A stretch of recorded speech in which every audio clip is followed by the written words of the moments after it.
getting in the workforce today. There's missing characteristics of people that are joining the workforce, whether you're joining it as an entrepreneur or joining it as an employee. Time management, goal setting, communication are three of them. Where technology has taken us, I think people lack the confidence to actually communicate face to face, let alone on the phone. If you're going to be in the service industry or you're going to be in business, you got to understand how to work with people.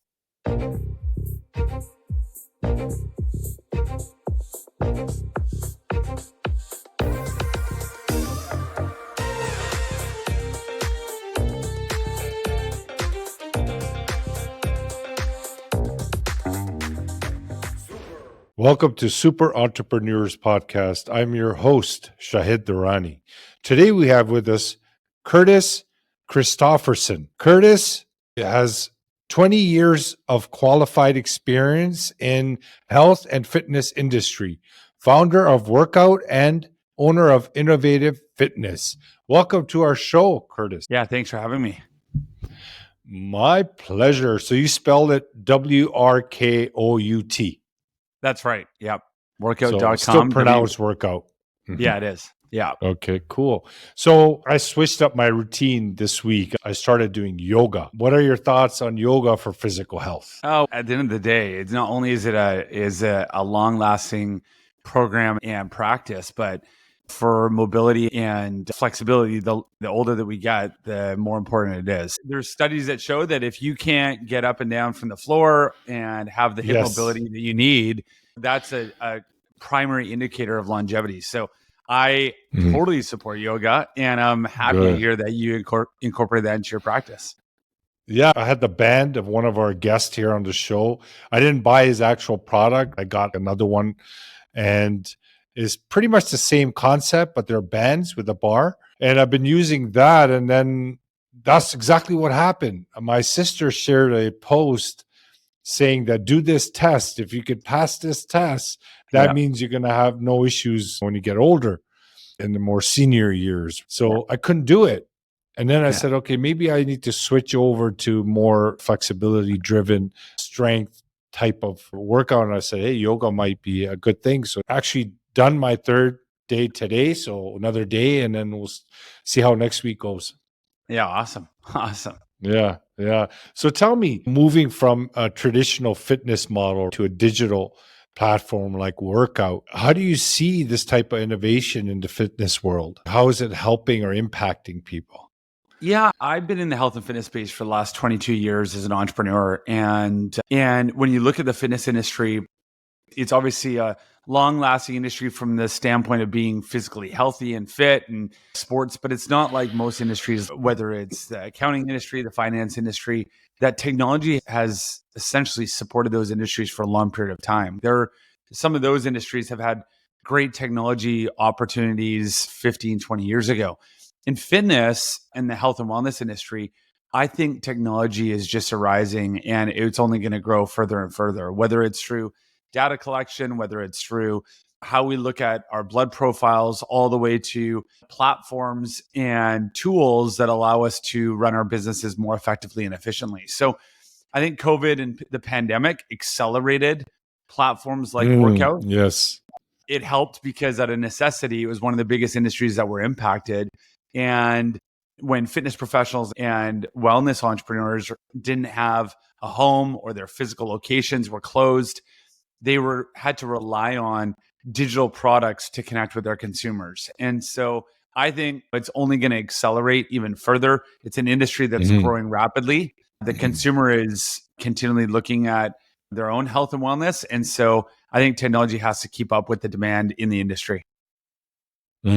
Excellent.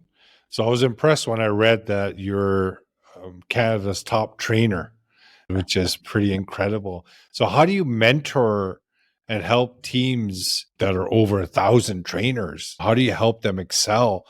And if there's any tips on how people can nurture such huge groups? Yeah, so I have a in-person team that's over 250 employees and over 1,000 online trainers. So a total of actually it's probably now closer to 1,700.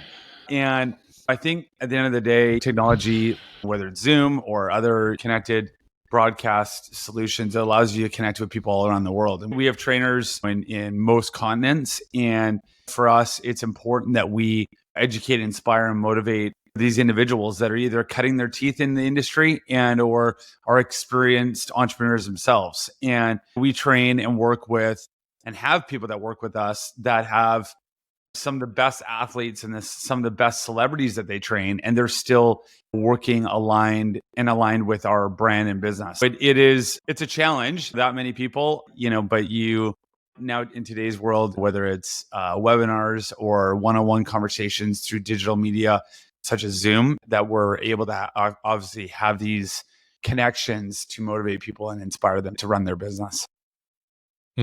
So it's a franchise model? Depending on the physical. So on the physical side, we have 23 locations and we have a variety of number of franchise partners. And then on the digital side, they become affiliates of our, platform. And those affiliates, a little bit different than a franchise model. They're part of our platform and they represent their own business, but they're affiliates associated, very similar to CrossFit. They're affiliates of a bigger platform and a bigger brand.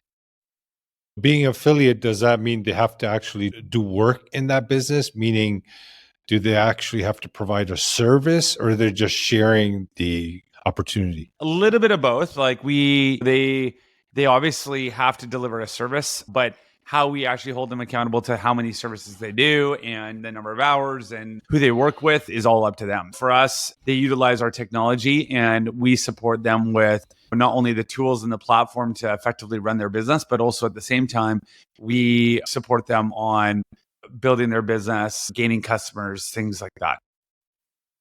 Okay, so what does the program look like for them? Is it for weight loss? Is it for conditioning? Is it for a specific skill? What exactly does it entail?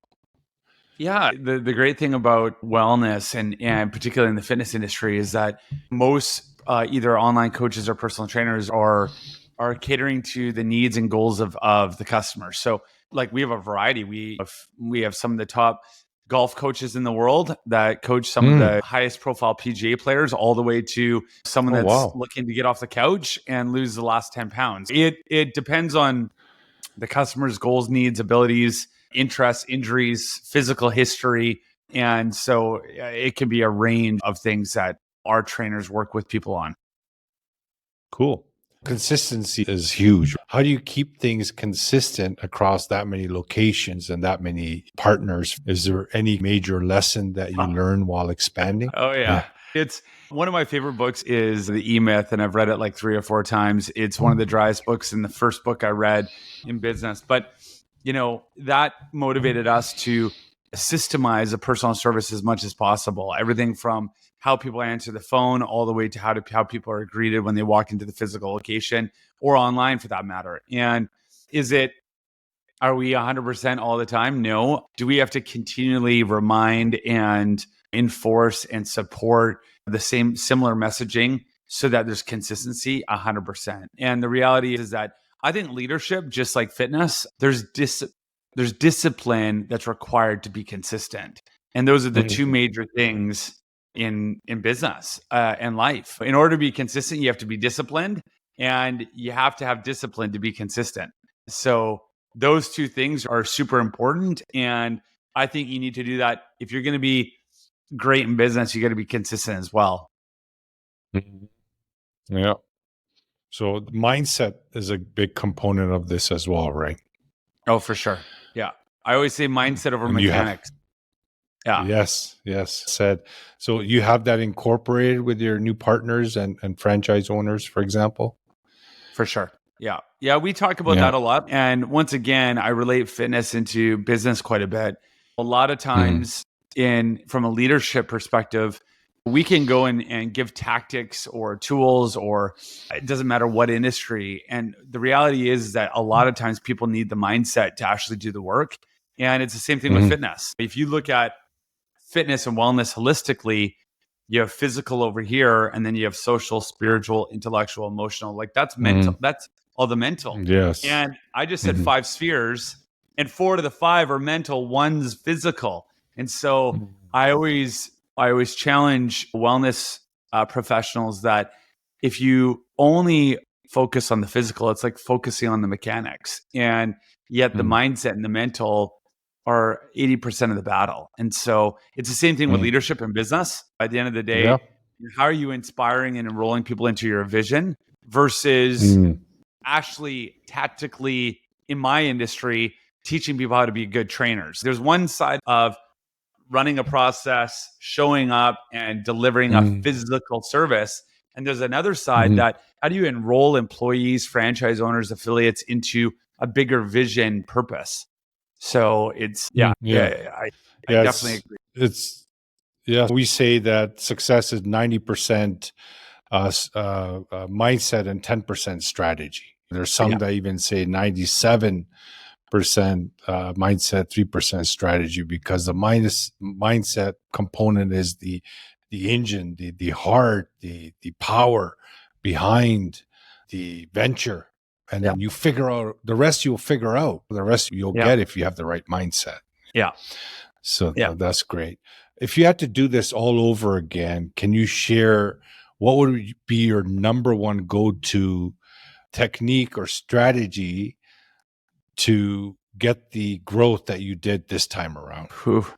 I would say that I probably looking back, what I'd either do differently or what I've learned over this process of being an entrepreneur and launching our last business, it would probably be understanding the needs of the user before we launched our product. I think so many times as entrepreneurs, we're people of vision. We want to make an impact in the world. We have an idea and we take that idea and we put it into action and we bring it to the world, but the world might not be ready for it, or it might be missing the mark in terms of product market fit and what the user actually needs. Just because it's something that we think is a good idea, or just because it's something that we need, doesn't mean everybody needs it. And so I think there's an art in understanding and evaluating where the white space and opportunity exists and how we actually evaluate that specifically before we go to market.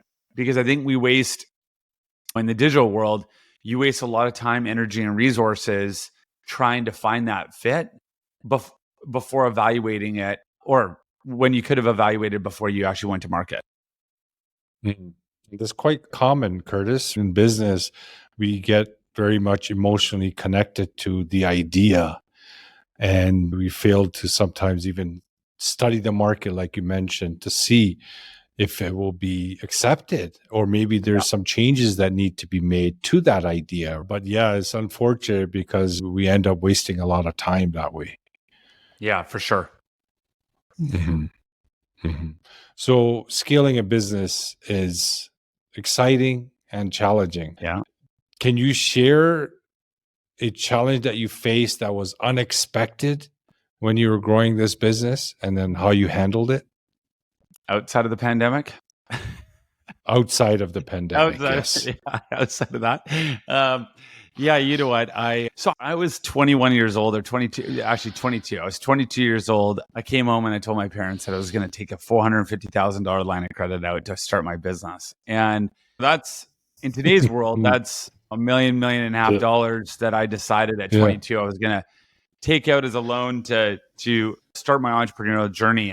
And I had when we talk about growing up, we have the paper routes and certain little entrepreneur type initiatives, but not like this. And I think the biggest challenge I had is that the first 3 years of my entrepreneurial journey was quite successful. Like I initiated at 22, I opened my business in 23, and I had paid off that debt and that loan within 3 years. Not your typical, usually it's in our industry 5 to 6 as an example. And it provided me with the confidence to do more and scale more, and obviously not only invest in myself, but invest in the business.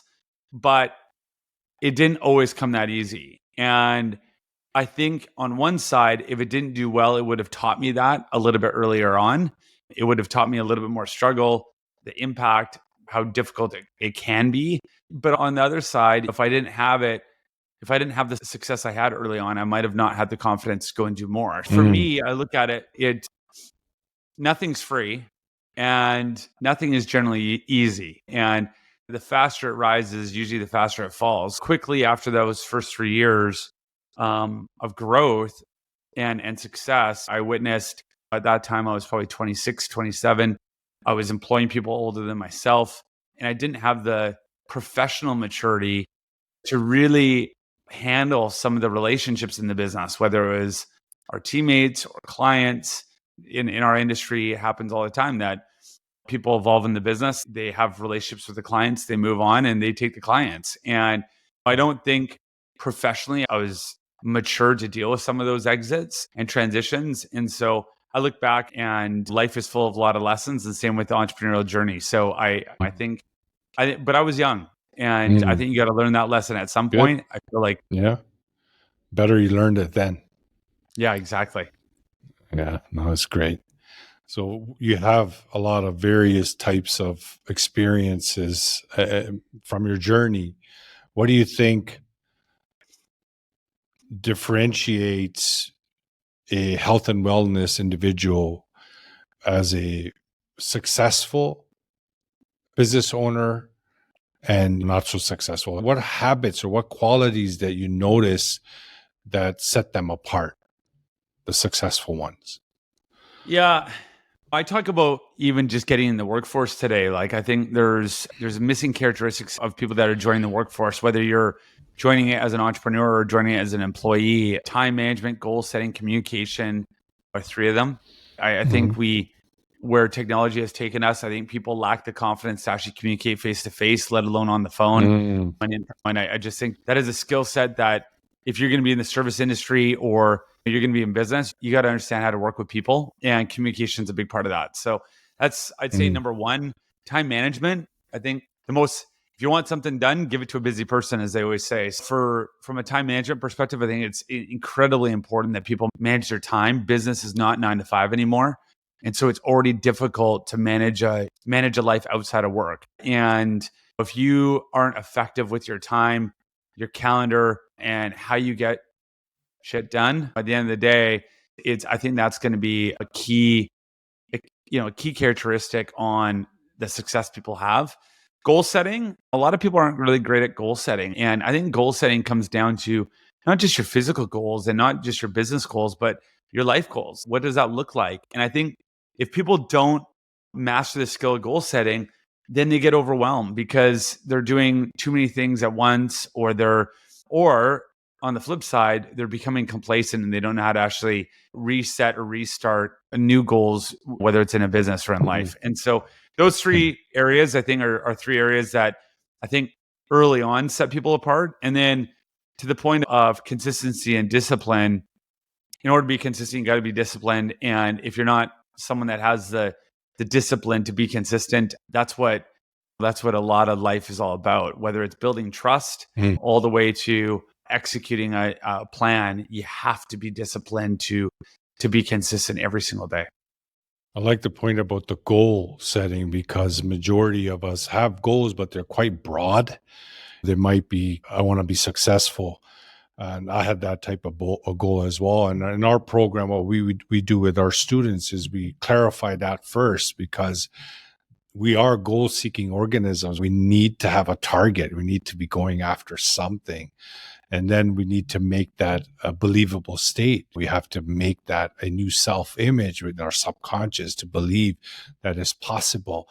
And then we operate from that place, and we make decisions from that place. We take actions from that place. It creates more fulfillment, it creates more ease. So yeah, that's a definitely really important point that we might not give it the attention that it really needs for where we need to go in our life. Yeah. So Curtis, can you share how would this look for someone that wanted to join your program on both the location side or the affiliate side? Any kind of information that you would like to share about your business, anybody's listening that is looking for a shift in what they do? Yeah, for sure. Two businesses, Innovative Fitness and Workout. You can always check out both of our websites, innovativefitness.com or workout, WRKOUT.com. And you can access us through both of those sites. as both a trainer, a wellness professional, and or even a consumer of both the physical and the digital services. And then for myself, if you go to my personal website, curtischristopherson.com, you'll notice that I do a weekly newsletter. It's called Healthy Ambitions. Really, it's the no BS guide to build a fulfilling entrepreneurial life. And for if anybody that wants to not only be in the industry that we're in, but build a business and a life that's has a level of fulfillment and is holistically well-rounded, I think that newsletter is for you. Both of those areas you can look at, you can find us, and you can explore to be a part of the community. Great, Curtis. Thank you so much for sharing that. Wishing you all the best with this venture. Oh, by the way, is it various countries or is it just in Canada or US? Oh, yeah. Yeah. Right now, just because of language barriers, right now, most English speaking countries. But it's okay. Across the globe for sure. Great. Thank you, Curtis. Appreciate you. Appreciate your time today. Thanks for coming on our show. Awesome. Thank you.